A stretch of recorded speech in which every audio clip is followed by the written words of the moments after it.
एक जंगल में एक ऊंचे पेड़ पर एक काली चिड़िया रहती थी।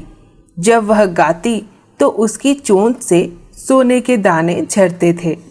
संयोग से एक दिन एक बहेलिए की नजर उस पर पड़ गई। चिड़िया के मुंह से सोने के दाने झरते देखकर वह खुशी से फूला नहीं समाया। उसने मन ही मन कहा, वाह, कितनी अच्छी तकदीर है मेरी।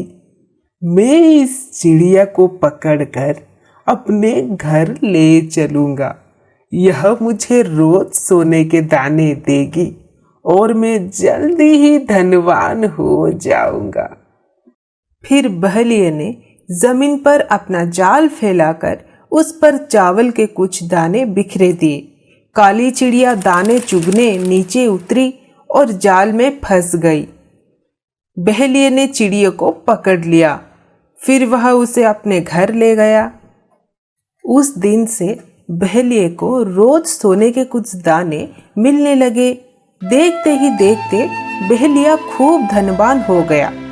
उसने सोचा कि अब उसे कुछ प्रसिद्धि और सम्मान भी मिलना चाहिए।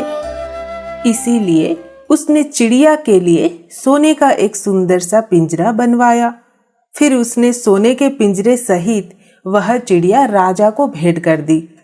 उपहार देते समय उसने राजा से कहा, महाराज, यह चिड़िया आपके महल में मधुर गीत गाएगी और रोज आपको सोने के कुछ दाने भी देगी। यह उपहार पाकर राजा बहुत प्रसन्न हुआ। उसने बहेलिए को अपने दरबार में ऊंचा ओहदा दिया। जल्द ही राजा के पास भी ढेर सारे सोने के दाने जमा हो गए। राजा ने सोने के पिंजरे सहित वह चिड़िया अपने प्रिय रानी को दे दी। रानी ने पिंजरे का दरवाजा खोलकर चिड़िया को आजाद कर दिया। उसने सोने का पिंजरा शाही सुनार को देकर कहा, इस सोने के पिंजरे से मेरे लिए सुंदर सुंदर गहने गढ़ दो। चिड़िया उड़ती हुई वापस जंगल में चली गई। अब रोज सवेरे वह 4 मूर्खों का गाना गाने लगी। पहली मूर्ख मैं थी जो बहेलिए के जाल में फंसी। दूसरा मूर्ख बहेलिया था जिसने मुझे राजा को भेंट कर दिया। तीसरा मूर्ख राजा था जिसने मुझे रानी को दे दिया।